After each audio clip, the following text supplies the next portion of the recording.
Hey, what's going on out there, YouTube family? This is Samuel here representing Team JVS, back here again for another movie review. This comes from Amazon Prime. The name of this film is 7500. So this stars Joseph Gordon-Levitt.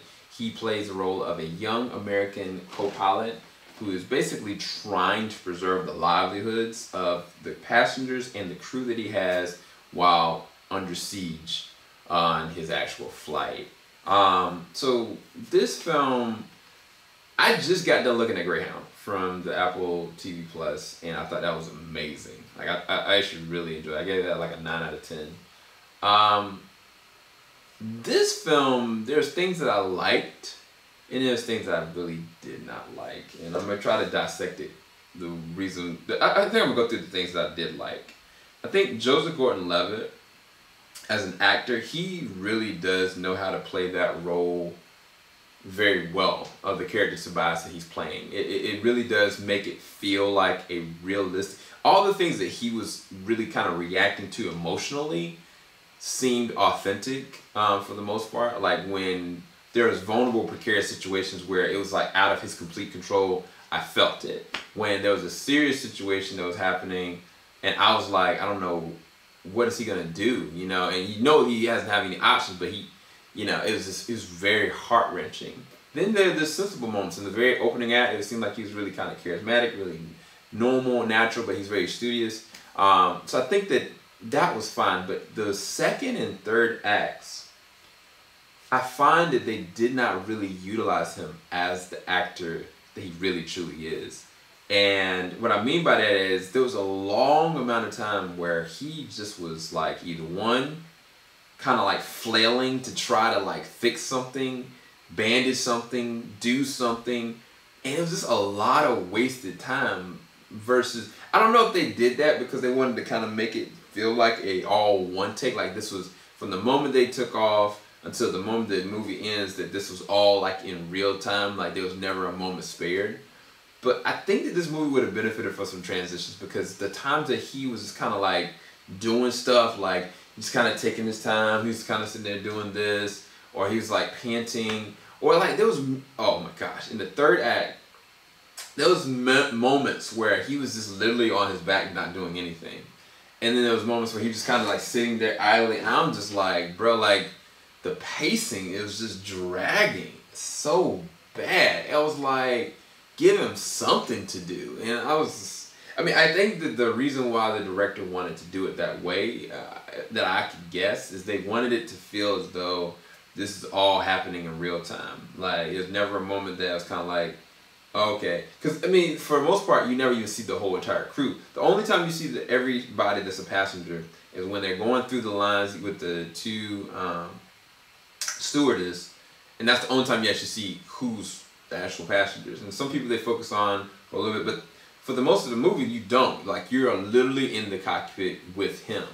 So I think that that's the reason what they were going for, but it just did not, it was not enough to keep me engaged. Because one, being in a plane, I think being on the other side of it, it would have been more interesting. Like the moments that it was going on, like they would have kind of flashed to what was going on in the backfold.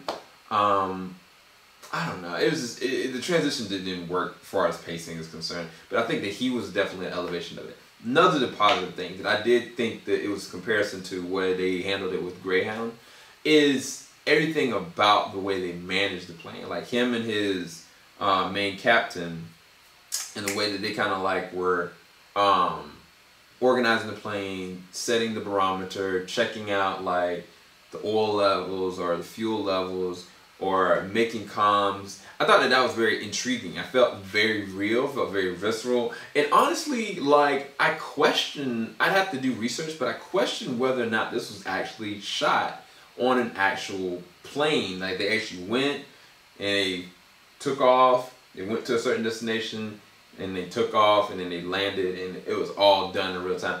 I doubt that, but I wouldn't doubt it, because I think it would maybe add a little bit more volume to what was really happening from a complexity standpoint. But I would more inclined to believe that probably they just stayed on the ground. They probably shot this all on an actual plane, but they probably didn't go anywhere. Or if that was the case, then it kind of like changed the way it kind of looked at. But there was a transition that I thought was really interesting when it was like a rain sequence. So maybe they did go fly from one location to another. I don't know, but it felt like that. And I think every moment where there was like different like transitions where it goes from manual to auto, or certain things that Tobias or Joseph Gordon-Levitt's character had to do, it felt very real and visceral. It felt like I was actually immersed into the situation. I thought that was really good. Anything else that I liked? I think I liked the anxiety of the first half. The first half of it really was kind of like at the moment when somebody broke in, I really did feel it, because I was like, what do you do in that situation? Like, it's kind of like, you know, you see the movies, you know, and stuff like that, and this is technically a movie, but you see other movies where Kyle's like, nobody, no matter what, like, we can't let anybody get to the, you know, the cockpit. But what's the real emotional side to that? Like, what does that really look like? And I think that they bring you through that emotional side of that. I think the thing that I didn't like when that was happening is, if it was me, every chance I got, I would be like on the comms like, yo, I don't know what's going to happen. Please, somebody give me a recommendation of how we procedurally take care of this. I don't know if I'll be able to handle this situation. Like, it kind of like Joseph Gordon-Levitt's character, the way they scripted it, he was like doing stuff. It's like, I'll be right back. I'll be right back. I'm doing this. I mean, yeah, I mean, realistic, yeah, that might happen, but the only way to get any kind of help at all, you don't even know how many hijackers are in there. You know what I'm saying? Like, I would be on the comms asking and begging for help. I mean, I give credit to him as the character or the person, you know, for holding his composure, but I don't know. Again, this is me going off of just the way that the story kind of laid it out for me. I don't know this is grounded in any kind of reality, to be quite honest with you, because I really just don't know. As far as everything else, I just didn't like. Unfortunately, there was little to no score to elevate the intensity. I think that they were trying to make this film to be PG or PG-13. The reason why I say that is because every death or every scene of blood, it literally looked like fake blood. Like, there's a scar that happens with George Gordon-Levitt in the beginning. I was like, they didn't even use any actual prop makeup. Like, there was nothing that led me to believe that he was actually really hurt other than his acting. Like, that's it. Like, and like maybe a little bit of like pepper, like, you know, like make him look flush, so to speak. But there was a couple different deaths that I was like, why didn't you show it? Like, what audience are you trying to reach? And now I'm looking at it, this is supposed to be a rated R movie, and it had cuts. Like, I was like, this is not a rated R movie. Like, it seemed like they made this for a PG-13 like audience. Like, it didn't make any sense. Like, there was literally moments where like people were dying and I didn't even really see it. They cut away to it. So I don't know what that was about. It really isn't really a big deal, but it just, I was kind of like, what audience are you trying? Because they were going through so much to make me feel immersed in this was a realistic situation, but they didn't show realistic violence. They gave you realistic circumstantial situations that were of violence, but they didn't see the actual follow through, so it didn't make it feel like there's real stakes or ramifications.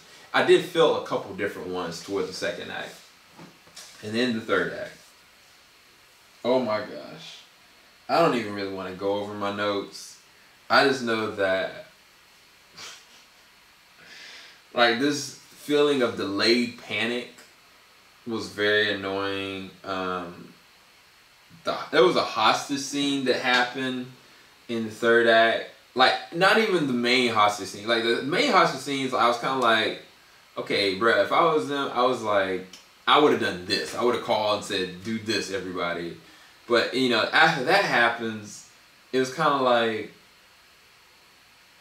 what? Like, it really just drug out for no good reason.